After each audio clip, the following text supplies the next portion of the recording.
Hi, everyone. Welcome. We're very excited to welcome you to this webinar today on algorithmic business thinking. While we're waiting for others to join, perhaps you can put in the chats or the comments your job title and your industry. That'll help us tailor today some of the questions and be more specific towards the topics that we cover on this webinar. In the meantime, my name is Christine Gonzalez. I am an Associate Director at the Office of Executive Education at the Sloan School of Management at MIT. And I'm really excited to be here today to introduce our speaker, Paul McDonagh-Smith, and also to welcome you all. So thank you for joining us today. For those of you who are just joining, just please put in the comments or in the chat your job title and industry so we can better tailor today's session and the questions that we address. So without further ado, I think I'll just dive right into things. So I'm really excited to introduce Paul McDonagh-Smith, who is a senior lecturer in information technology at the MIT Sloan School of Management. He's the faculty director and teaches in MIT Sloan's Digital Learning Strategy and Algorithmic Business Thinking, Hacking Code to Create Value programs. In fact, Paul is the creator of ABT, so we'll be hearing directly from him today, which is really exciting. Paul McDonagh-Smith is also the MIT Sloan Office of Executive Education Digital Capability Leader. And in this role, he directs the growing portfolio of digital programs. He works with the MIT Sloan team to define digital strategy and drives transformative technology experimentation. In his work, Paul studies the intersection between technology and learning to invent and embed next-generation platforms and experiences that fit how organizations and employees work in today's digital society. His recent innovations include harnessing artificial intelligence and machine learning, augmented virtual realities, and avatar-based virtual worlds, robotics and collaboration technologies to build and take to market a series of digital teaching and learning products and solutions. Paul specializes in translating and converting the computer and data science value of today's transformative technology into clear and measurable business value for teams and organizations. Through close collaboration with faculty, labs, and schools across MIT, as well as an extensive global network of industry partners, Paul's approach to entrepreneurship is built upon a bias to practical action. More technology presentist than futurist, Paul specializes in enabling teams to invent their future starting today. He provides digital learning and technology strategy guidance to organizations across multiple industries and geographies, as well as a range of international government departments. Prior to MIT, Paul held senior roles in human resources, R&D, emerging products and technology, engineering, and global services functions during a 20-year career in the telecoms industry. So with that, thank you, Paul, for being here with us today, and I'll hand things over to you. Well, thank you, Christine, for such a lovely introduction. And of course, the first thing I'd like to say is thank you to everybody attending for taking the time to be with us today. And so the late MIT professor and AI pioneer, Patrick Winston, in his talk, How to Speak, which I recommend we should all watch and rewatch, he says it's really important at the beginning of a talk to make a promise to those you are actually speaking with. He calls it an enablement promise. And my enablement promise to you today is that over the next 45 minutes or so, I'm going to do my best to give you a clear sense of what algorithmic business thinking, or ABT, as we'll refer to it, what it actually is. And I'm also going to share some examples of how some of its key models are actually being used today by organizations just like yours to unite human resources on one side with machine capabilities on the other. And so to unite these human resources and machine capabilities in ways that accelerate digital transformation and actually create competitive differentiation for you. Now, in return for making my promise, I simply ask that you reflect on how all or even some of this might benefit you, your teams, and your company. Today, our world is being reshaped by innovations that are running in code, data, and algorithms on our smartphones, our tablets, and on our laptops. Tomorrow's sustainable organizational growth and societal development is going to rely heavily upon our individual and collective ability, our ability to translate the value of transformative technology and computer science into sustainable business and societal impact. And ABT, that's exactly what it's being designed to help you deliver, to deliver this very impact.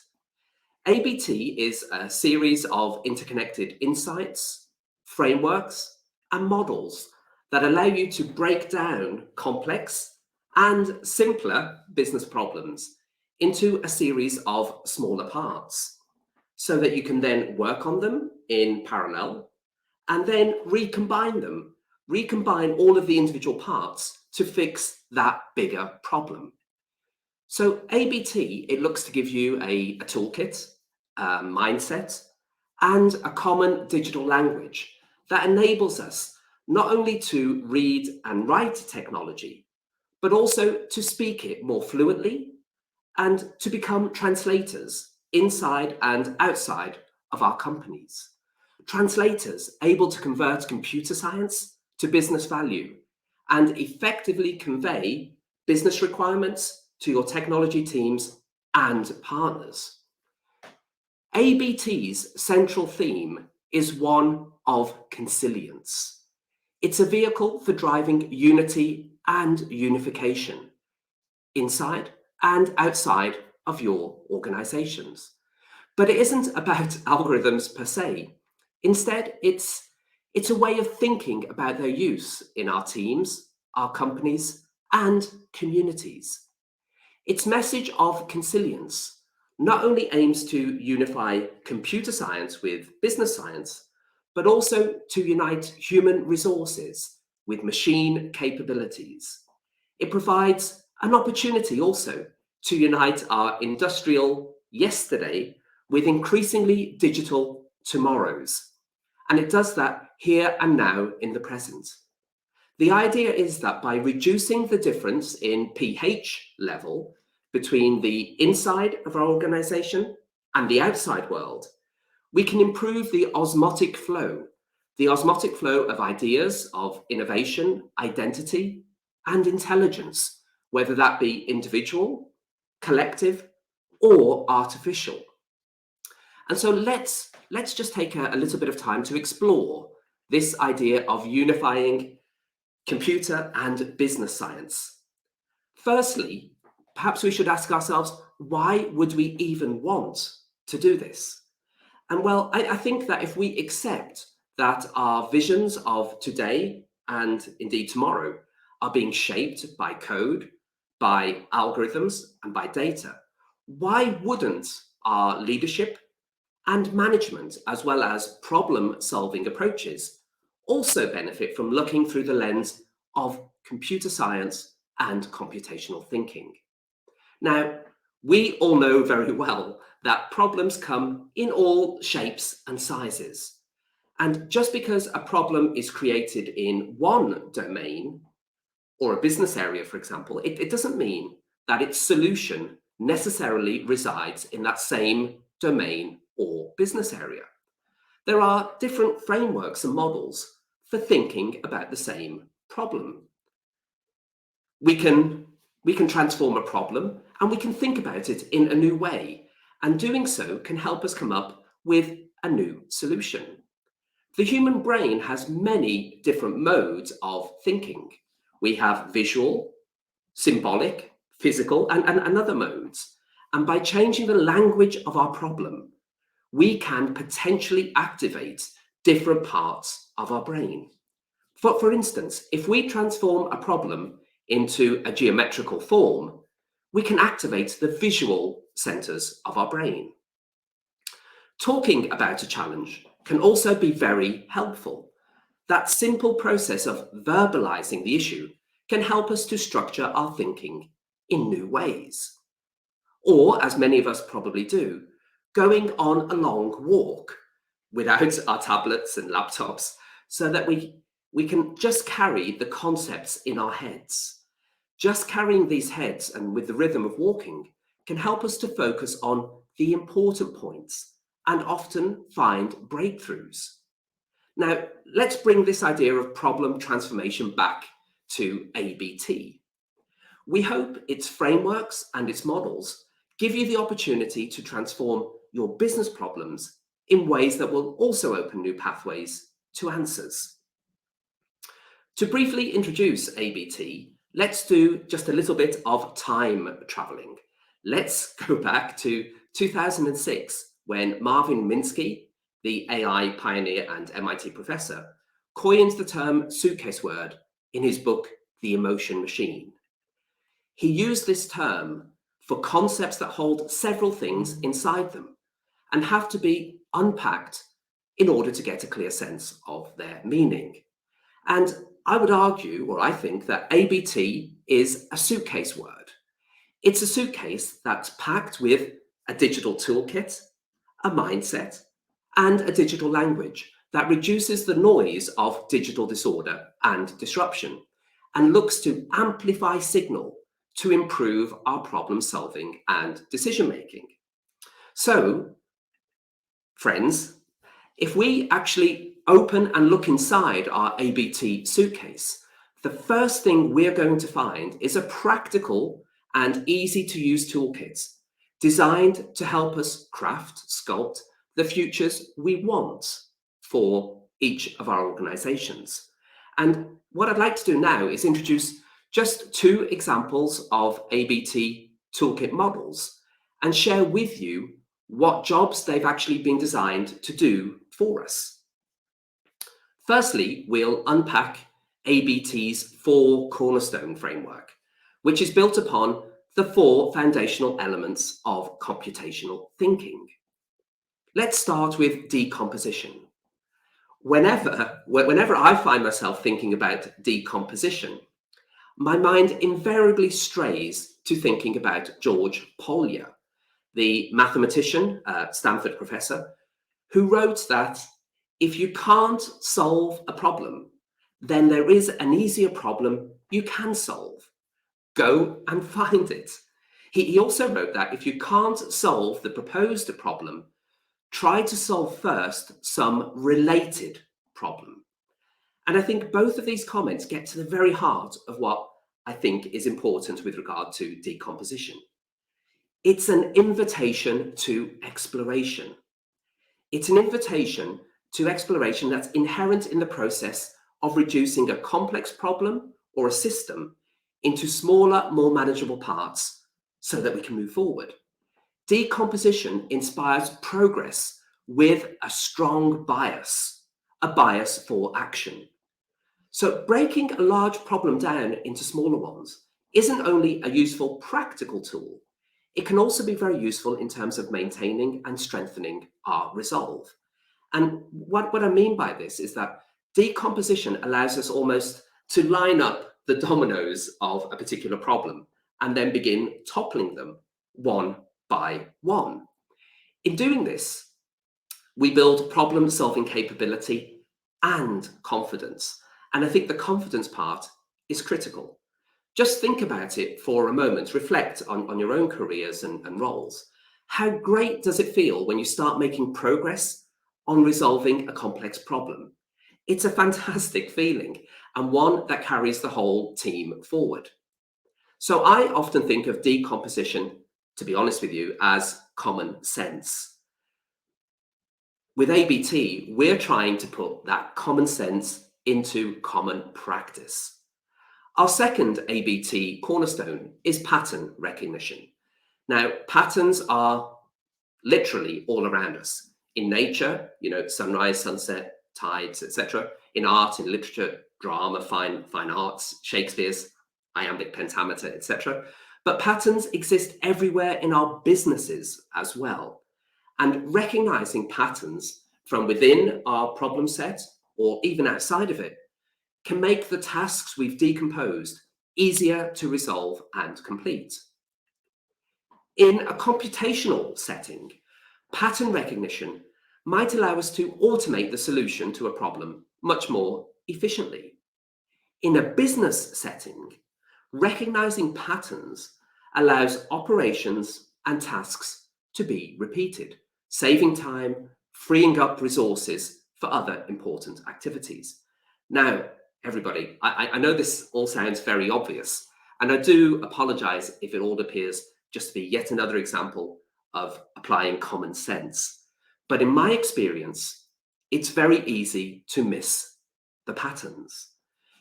It's almost like pointillism art. You know, when you're standing too close to a mosaic, it can be difficult to make out the picture, to make out its contours and its shape. However, if we're able to take a couple of steps back, patterns come into focus. They can be recognized and, where appropriate, used elsewhere. In our teams and in our companies, we should take time to explore our successes and failures and identify and reuse their patterns. Our third ABT cornerstone is abstraction. This is the weird one. So semantically, abstraction seems to suggest that we're looking to make something more abstract or vague. But in truth, we're actually doing the opposite. We're trying to simplify a problem by removing the unimportant information, separating the signal from the noise, if you will. At a time when a number of us, if not every single one of us, is finding the sheer amount of information and data we receive to be problematic, I think abstraction is useful. Think about the acronym VUCA, representing the volatility, uncertainty, complexity, and ambiguity that we live and work within. Abstraction can help us not just survive, but thrive by removing what's superfluous. Abstraction allows us to build a general idea of a problem and how to solve it. It's a process that instructs us to remove all specific detail and patterns that won't help us solve our problem. It helps us form our idea of the problem and then create a model that represents it. So just as an example, if you've ever traveled, and I suspect a lot of you have, if you've ever traveled on the London Underground, you've probably picked up one of those small tube maps that they provide in pretty much all of the stations. And you will have looked at the map and worked out what line or lines you need to take, where you need to change, etc., and how many stops it's going to take you to get to your destination. But think about it, you did all of this without thinking for a moment how far it is between each stop above ground, what the weather is necessarily like, what events might be happening, everything along your route. You're only interested in getting from A to B on the tube as efficiently and quickly as possible. And so what do? You leave the unnecessary details on one side. You just focus on the pieces of information you really need. And this, everyone, is abstraction. And hopefully you can see, by getting rid of these superfluous elements, we're actually helping our problem solving and decision making. So having introduced our first three ABT cornerstones, let's now meet the fourth, algorithms. A quick question: what is an algorithm really? Well, an algorithm is simply a plan, a set of step-by-step instructions to complete a deliberate task. Critically, in the case of ABT algorithms, the steps aren't only mathematical, code, or program language based. Instead, they are ordered instructions to be executed by humans and machines to resolve that deliberately recognized problem. In an algorithm, each instruction is identified and the order in which they should be carried out is planned. That's all an algorithm really is. Tying our shoelaces, making cups of tea, preparing a meal, even getting dressed, socks before shoes, etc., are examples of algorithms we execute daily. And I think we've become accustomed to algorithms belonging solely to computational domains and contexts. But the practical reality, everyone, is that due to the digital transformation that our organizations and in fact societies are going through, the impact and effects of algorithms, it's all around us in every domain and area that we operate and work within. As such, I'd suggest that we need not only to think of algorithms in that computational sense, but more broadly in a business context as well. If you allow me to borrow some AI terminology for a moment, I think we'd be well served not only to think of algorithms in a narrow computational sense, but in a more general sense. To not think of algorithms in a vertical sense, but as an horizontal enabler where the rising water lifts all boats, or businesses, in fact, in our case. And so today, algorithms are recalibrating the roles, the responsibilities, the fundamental relationship of the human and machine partnership, a partnership which is central to providing profitable and sustainable strategies and realities for our organizations and society. And so I think we should be viewing human and machine algorithms as a form of collective intelligence that enables our businesses to ask and answer the questions that neither the humans nor the machines could realistically on their own. We need to more often view machines as our colleagues and trust their algorithms as we do the experience and intelligence of our human colleagues. In order to meet our organizational and societal challenges head on, I think we need to form a team of teams where humans and machines respect each other's capabilities, where they play to their respective strengths and resist the temptation to override each other. Algorithms, as well as the other three cornerstones of ABT, have a vital role to play in how we think and act.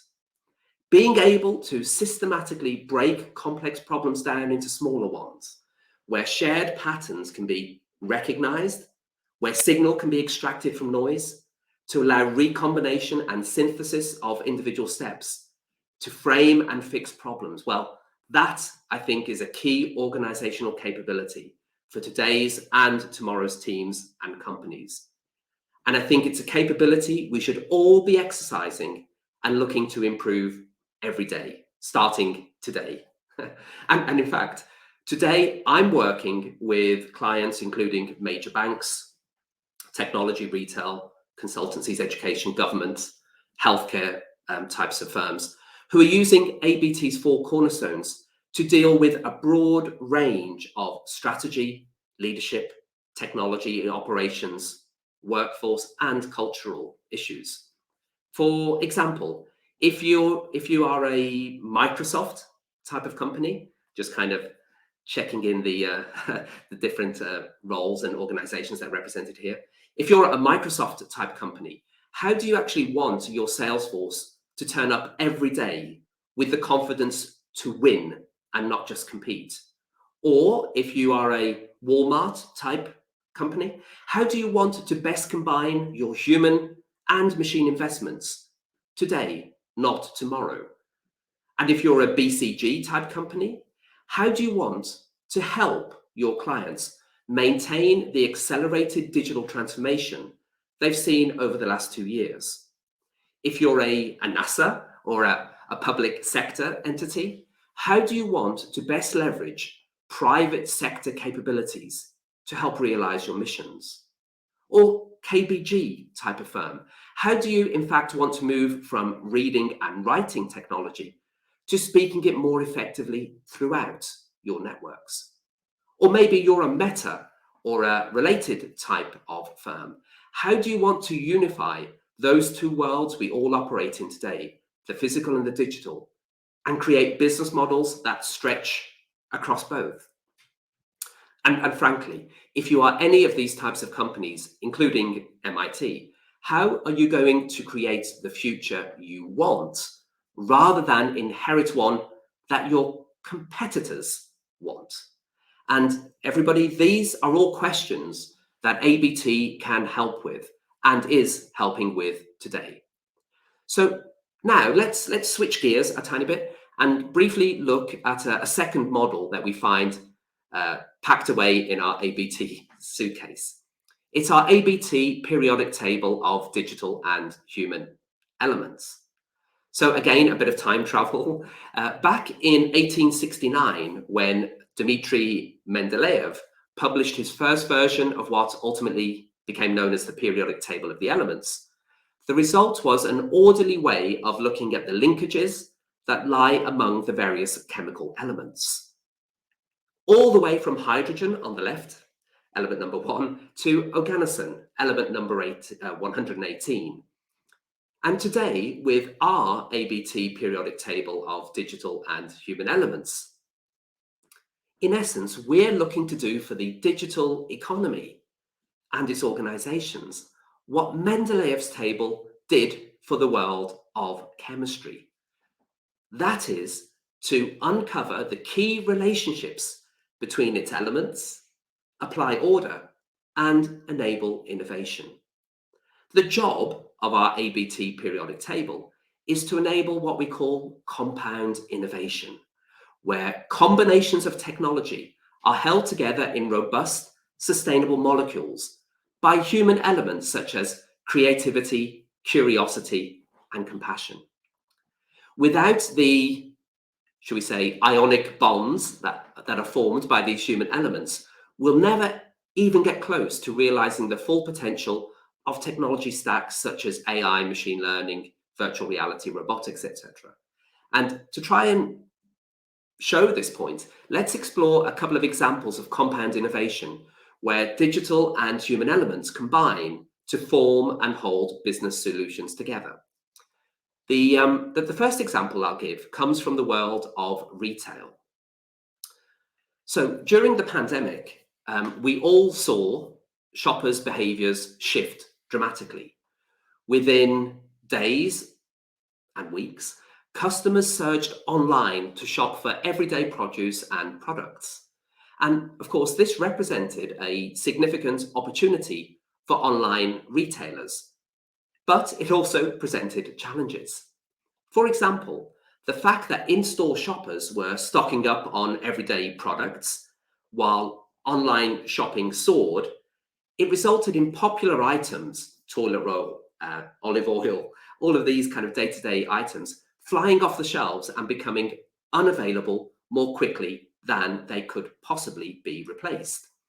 Now, the Walmart team, they combined digital and human elements in an example of ABT compound innovation to meet this very, very challenge. They looked to AI for answers to help both customers and personal shoppers select the best substitutes for an out-of-stock item. They used AI to identify the next best item for a customer when their first choice was out of stock. But the clever thing here was that then, once the personal shopper, who is an in-store human, had selected another option based on the AI system's recommendation engine, they actually contacted the customer to let them know about the substitute item. This allowed the customer to preemptively approve the substituted item before they collected it or before their order was delivered. Now, this example of compound innovation, which combines technology elements including AI, social media, and cloud computing, it's held and bound together by human elements of communication, choice, and continuous learning. And let's just explore that for a second, continuous learning. This final element, I think it's critical to the value that this example provides to Walmart and its customers. As more shoppers purchased online, the AI technology kept learning and it kept improving its recommendations to existing and new customers. Following the deployment of this example, Walmart states that customer acceptance of substitutions increased to over 95%. And of course, they continue to improve the connection between the humans and the machines in this solution.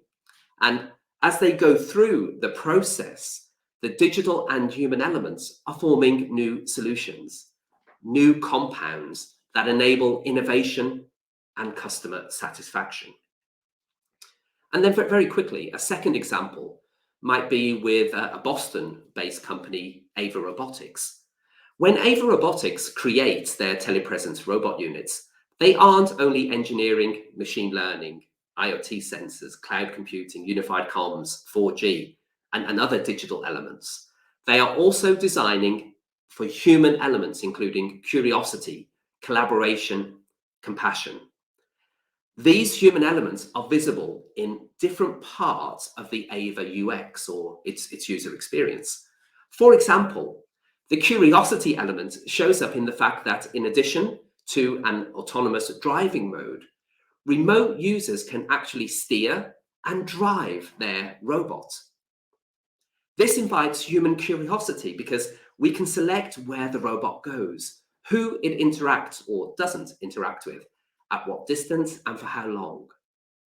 And then the human element of collaboration is shown in the robot design, where efforts are actively made to foster empathy.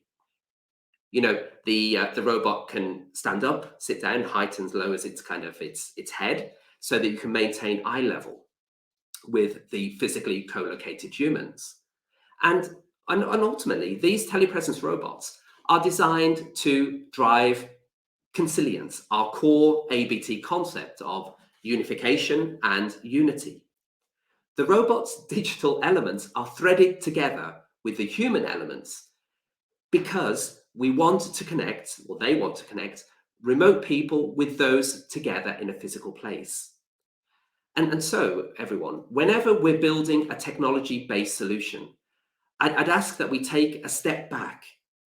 Take a step back and reflect upon what human elements we're going to need to engineer into that solution to hold and bind the technologies together. But also conversely, when you're building, or when we're building a human-based solution, let's also take a couple of steps back and reflect upon what digital elements can be used to augment, improve, and enhance our solution. In both cases, taking these couple of steps back will help us see the bigger picture more clearly. The reality is that we live and work in two worlds, the physical and the digital. And in order to get the most from them, we need to try to unify them, not keep them divided. And going back to our ABT suitcase, if I ask you to look inside again, nestled between the toolkit and the digital language, we'll find a digital mindset. And it's a digital mindset that I think underpins our approach to leadership and management challenges. ABT promotes an extension of the transition we've seen from command and control type, hierarchical structures, to ones that are more decentralized and built upon collaboration and cooperation. But importantly, ABT asks us to move further past these decentralized methods. It asks us to embrace exploration and engagement. It asks us to become digital explorers, uncovering, discovering new possibilities, to become elite digital professionals, engaging with those possibilities and improving our understanding and application every single day. But I have to admit that there's perhaps a paradox at the heart of ABT. It's a paradox that recognizes that where we are today with technology, how we got here, and where we are heading, it simply states that the sustainable and profitable companies of the digital economy will be increasingly reliant upon human-centered capabilities rather than technology-centered ones. This paradox, the ABT paradox, I think it's trying to warn us. It's trying to warn us that if we build our organizations upon silicon-based digital technologies and capabilities alone, we will quite literally be building our futures upon pillars of sand. And instead that we need a human-led approach to maximize our technology ROI and to harness more of its potential. This human-led ABT approach leads us into a concept of digital language that you'll also find packed into our ABT suitcase. It's a language model based on an organizational need to move from only reading and writing technology to speaking it inside and outside of our companies as well. Everyone, it's a digital language with the potential to improve the flow of knowledge and empathy inside companies, but also within the broader physical and digital networks that we're all operating within. And so with ABT, the hope, the possibility, the probability, in fact, is that we can become translators, increasingly capable and confident to establish a common ground between computer science and business science, between our human and machine interfaces. But to improve fluency in this new digital language, we need to better engineer connections, communication, and collaboration between technology and non-technology roles, functions, and centers, between our digital natives and our reborn digitals. I think we need to de-silo our organizational designs and networks and de-anchor, if that's even a word, de-anchor our organizational thinking. By becoming better listeners and working to reduce insecurities attached to learning and using ABT's new vocabulary, syntax, and semantics, I think we will all be better prepared to build empathy, understanding, and trust between tech and non-tech roles and functions in our organizations. Whisper it quietly or shout it if we prefer, but we all operate in a digital domain today. Some more than others, but all of us are at least partly digital today.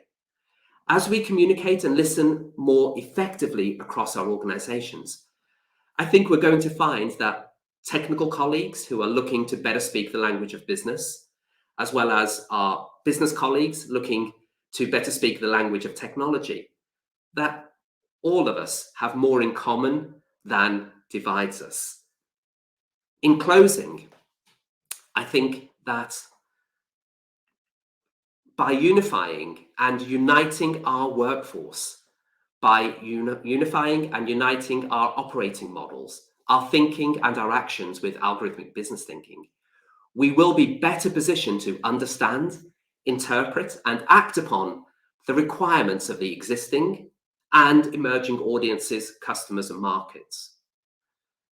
Ladies and gentlemen, with ABT, we aren't only trying to guide you and your organizations to new digital destinations ahead of your competition, but we're also aiming to help you take advantage of the opportunities you're going to encounter along the way. We hope you find the ABT suitcase a practical and useful companion.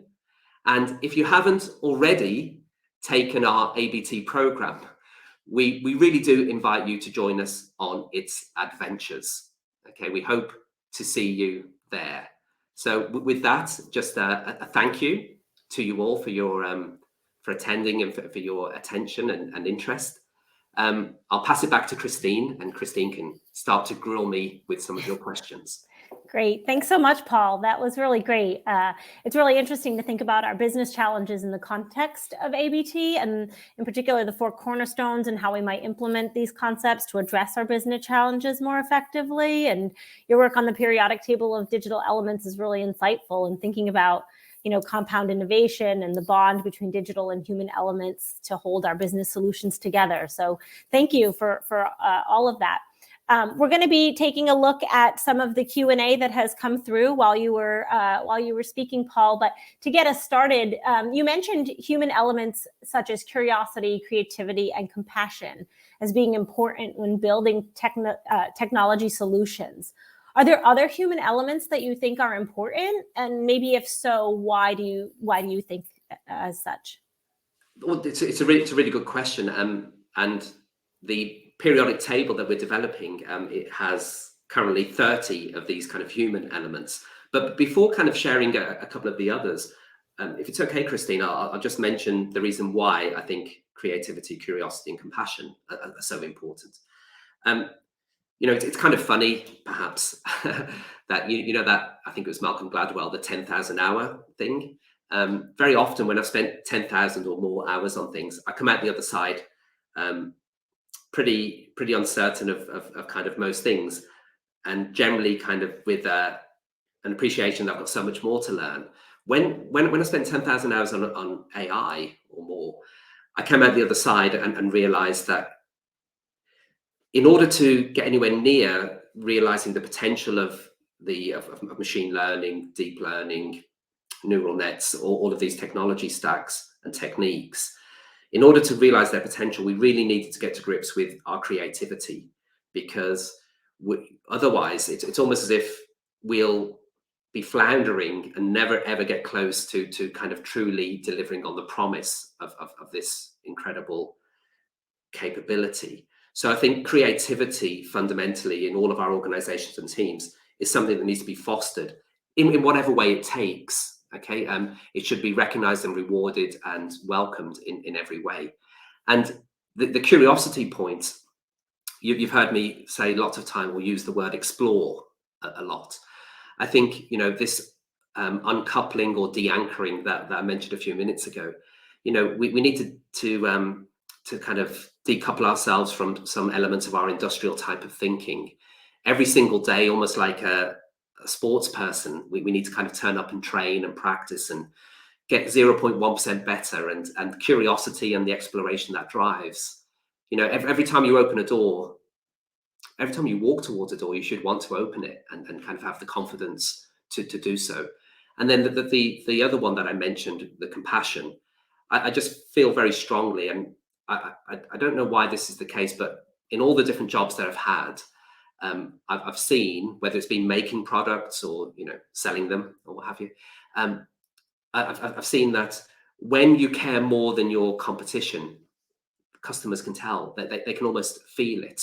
Okay, and I struggle sometimes to explain how that actually works, but when you're trying your very best and you're doing all those little things to make something as good as you possibly can, rest assured that people will, so even subliminally or kind of subconsciously, kind of recognize the efforts, and they'll kind of trust you. So I think compassion and caring is something we should lead with. It shouldn't be a response. It should be a proactive thing, that when we're building something, ask ourselves the question, have we got our compassion quotients at the right level here? Are we caring enough? Because sometimes we might be tempted to cut some corners, but I think it's dangerous. Then to actually answer your question though, Christine, I think that the key one is this idea of consilience. And I have to admit, until I kind of Googled it, I didn't know what it meant. I'd bought or I'd been given the book by E.O. Wilson, the Harvard chap. And this idea of unity and unification, I think it's very easy to frame these kind of great soliloquies and speeches in one's mind around the things that kind of make us different, and how somebody might not be kind of conforming to our view of how things might happen. It's much more difficult to be the uniting force. But I think that's where the value sits. And you might recognize, kind of earlier I mentioned, when speaking around computer science and business science, I also use the term a common ground. And our friends at the Schwarzman College of Computing, they have this initiative on common ground. And I think it's quite a beautiful kind of idea or metaphor, because yes, it's interdisciplinary and it's multidisciplinary, but ultimately we want to create a playground, a common area that we can all kind of do our thing in. And so it's almost like blowing the balloon up to create a larger volume in which we can all kind of do our thing. Okay, so consilience, if you've got $15 spare, I recommend everybody buying the E.O. Wilson book. Yeah, thanks. That's really interesting. Another question, Paul, that has come through is, with regard to the 4 ABT cornerstones, right, which one of them do you think is the most critical and why? I often look at them and say, oh, that one's the most critical. And then I get to the next one and say, no, that one's the most critical. So what do you think is the most important of the 4 cornerstones and why? Do you know what's funny here, Christine, is that we, as you know, we've had 250 or more kind of business professionals from, every kind of type of organization you can imagine go through the ABT program. And we conduct interviews with people afterwards, of course, and we hear from them. They submit their kind of summaries and what have you as well. But when we interview them, I've never had any 2 people express the same view of kind of which of the cornerstones are most important. I think it's a very strange analogy. It's almost like the Beatles. It wouldn't be the Beatles without Ringo. Yeah, but some people might say that John and Paul or George were kind of more important. I think the interesting thing is that they each have their own persona and kind of personality and characteristics. Decomposition is great because you have this kind of paralyzing big problem, and then all of a sudden, like the George Polya kind of thing, you break it down and break it down. Like one problem becomes 4, becomes 16, becomes 64, becomes 256, and then you arrive at the domino you can topple. And wow, like the world changes. The sun comes out, the rain stops, and you're kind of up and running. So decomposition and that motion, it's like the idea of the hardest thing about going to the gym is putting your trainers on, your running shoes. Getting started, kind of breaking stuff down. But I have to admit, the one that I like the underdog, you see. So I'm going to go for abstraction, because in the world that we're living in today, with the amount of kind of noise that we have around us, being able to kind of take off the clothes that you don't need, or kind of move away from that noise to be able to just focus on the things that are important is a really useful thing. Okay, so I think each of the 4 have their personality, and they play an important role, and they're all linked together. But the one that I think can really help us kind of get from can't to might, and from might to did, is the abstraction of kind of giving ourselves some room for maneuver. That's really interesting, and that's a really good segue into my next question for you, Paul. Like, how should we get started with all of this, with models such as the 4 cornerstones and the periodic table, right? You mentioned, like, as you're going through decomposition, one problem can lead to the next, which leads to the next, and have a domino effect, which can often seem overwhelming at times, right? And then it's often difficult in abstraction to separate the signal from the noise. So what should our first move be? How do we get started with all of this? So again, it's a really good question. Thank you, Christine. So how do we kind of direct ourselves to our sports bag and put the running shoes on? I think the first thing is to kind of not let yourselves lose confidence. And that might seem like a very strange kind of thing to say, but we've all been through a pretty tricky period, and we're kind of navigating some tricky organizational waters. I mentioned the VUCA kind of thing, but I'd like you all to kind of keep your trust and confidence in yourself. That those capabilities and skills that got you to where you are today, they haven't gone away. It's kind of, we're just in a tricky kind of environment. And on top of that, whatever confidence we have individually, wow, like, let's make sure we don't lose our confidence in our teams, because our teams are capable of brilliant things. I don't even know everybody, of course, on this call, but I can guarantee you that you are all part of a team that is so much more than the sum of its parts. So kind of making sure that we don't lose confidence, because do you know what? You can kind of have all the talent in the world, you can have all the capability, you've got to practice it, you've got to kind of have confidence in using it. So that would be my first thing. And linked to that, about getting started, is to put the appropriate and adequate amount of time into framing your problem. And it might sound like, again, really obvious and kind of commonsensical, but do you really truly know what your problem is, or what your challenge is? Are you actually framing it the right way? And this comes back to this problem transformation thing that I mentioned much earlier. Now, kind of need to time travel back to that as well. But Problem transformation. You know, if you find yourself sitting at your desk tomorrow morning or tonight, and you've got kind of, 50 pieces of paper and graphs and charts and everything flying about the place, do you know what? Kind of unbundle yourself from your laptop, go for a walk for half an hour, and you won't be able to bring all the details with you. And what will be left will just be the essence of what the problem is. Yeah. And that might really help you actually just say, well, do you know what? And if going for a walk isn't the answer, talk to somebody from either from within your team or particularly elsewhere, somebody from a completely different domain, and verbalizing the problem, how you might think, well, do you know what? That's the first time I've explained it that way. Now I actually understand it a little bit better myself. And the questions they ask you, listen to their questions. Do you get this quizzical kind of blank stare back at you? If that's the case, then we're not communicating or articulating or framing the problem the right way.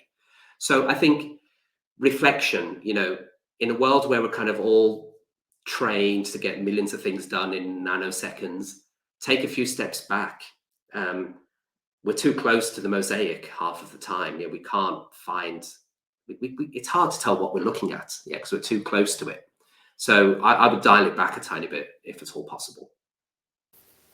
Yeah, that's great. We should all, after this webinar, get up and go outside and take a walk and do just that, right? You have our permission, everybody, to go for a walk. Yeah, exactly. Not for 10 minutes, please. Well, that's all the questions I have today, Paul. So with that, I'd like to wrap things up. I'd just like to let everyone know that we will be sending out a recording of this webinar to those of you who have registered, so you can keep an eye out for that email. If you'd like to learn more about the ABT program, there's a link listed here on screen, so you can just follow that link to learn more. Of course, if you have any questions, you can certainly also email the MIT team. Yes, Paul, go ahead. Yeah, may I just kind of add one closing kind of point from my side? We're very fortunate that we do some work with our friends at NASA, and there's a chap there, Dr. Jim Garvin, incredible person, and he's got this kind of expression. He says, never wait to wonder, never wait to wonder.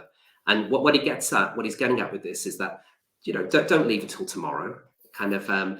We can make a start today, and of course, look, I want you all to take the program. I want you to kind of be interested in ABT, but much more importantly, I want you to kind of feel empowered to get started on stuff today, and don't leave it till tomorrow.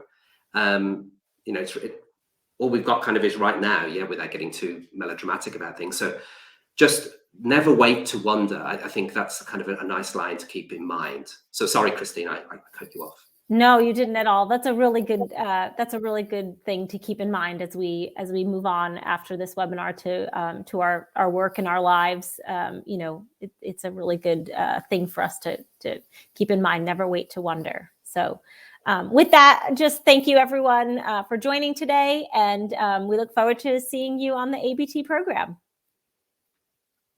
Thank you.